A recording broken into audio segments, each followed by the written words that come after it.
स्त्रियांच्या सिंहाचा वाटा असतो, म्हणून स्त्री शक्तीचा आधार झाला तरी या स्त्री शक्ती सावित्रीबाई फुलेमुळे प्रत्येक स्त्री शक्ती कार्यात आहे. स्त्री शिक्षणाचा इतिहास म्हणजे स्त्री शिक्षणाची सुरुवात कशी झाली हे आपण बघणार आहोत. सावित्री, हे बघ मी तुझ्यासाठी काय आणलंय. काय आहे ते? अगं असं काय करते? पुस्तके आहे, या पुस्तकातून वाचन कर. आता या वयात कसं वाटेल ते? सावित्री, तू मला लग्नाच्या वेळेस वचन दिले होते, आता नाही म्हणू नको. आता तुला हे करावंच लागेल. आजपासून तुझा अभ्यास सुरू. अहो, पण लोक काय म्हणतील? किती बदनामी होईल आपली. लोक आपल्याला तू तू करतील. स्त्रिया या घरातल्या कामातच चांगलं वाटतो, बाहेर जाऊ नाही. शिक्षण हे समाज परिवर्तनाचे माध्यम आहे. काही विशिष्ट लोकांना शिक्षणाने बदल होणार नाही. त्यासाठी सर्व दीनदलितांना, गोरगरिबांना, स्त्रियांना, मुलींना शिक्षण हे मिळालेच पाहिजे. सावित्री, तू हे काय करते? नेहमी घरातले कामच करत असते. होय, चल बघू, मी तुला शिकवतो.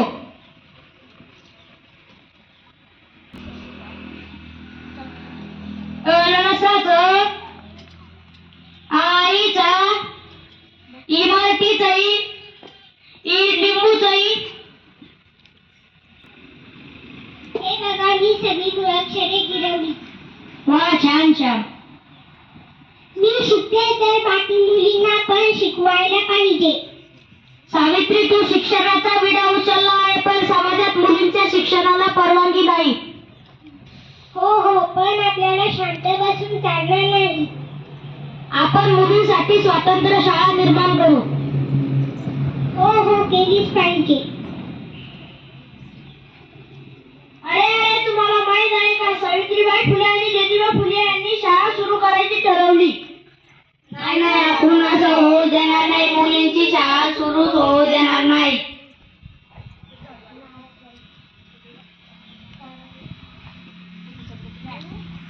ताराबाई, सखूबाई, विधाबाई, सोनाबाई, आजपासून तुम्ही आणि तुमच्या मुलींनी शाळेत शिकायला यायचंय. नाही बाई, नाही, आम्ही नाही येणार. स्त्री पुरुष दोघेही समान असतात. पुरुषांना जसे शिक्षणाचे अधिकार आहे तसे स्त्रीला मिळालेच पाहिजे. आपल्याला जर स्त्रीला बदल घडवायचे असेल तर आपल्याला शिक्षण घेवावेच लागेल. हो, आता आम्हाला शिक्षणाचे महत्त्व कळाले आहे. आम्ही आता आमच्या मुलींना शाळेत पाठवणार आहे. तर मुलांना ही पुण्यातील भिडे वांदा येथील मुलींची पहिली शाळा. अरे, कुठे आहे ती सावित्री? तिला काल सांगितले की मुलींनी शाळेत जाऊ नको, मुलींनी शिकू नको. फेका तिच्या अंगावर दगड, गोटे, शेण, गोळे. तुम्ही मला किती त्रास द्या, पण मी हाती धरल्या कार्य सोडणार नाही. सरका बाजूला. पुढचा प्रसंग.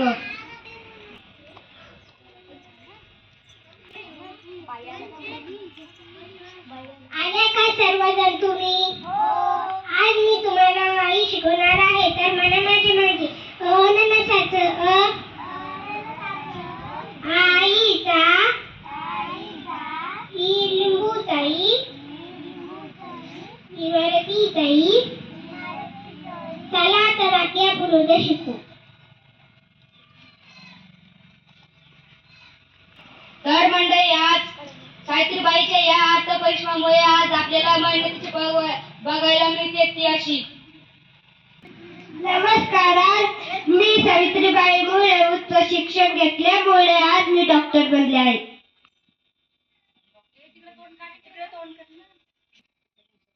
नमस्कार, आज मी सावित्रीबाई मुळे उच्च शिक्षण घेतल्यामुळे मी आज पोलीस बनले आहे.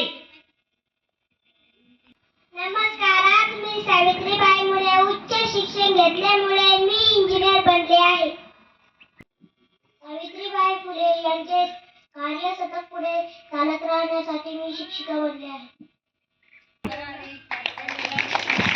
थँक्यू.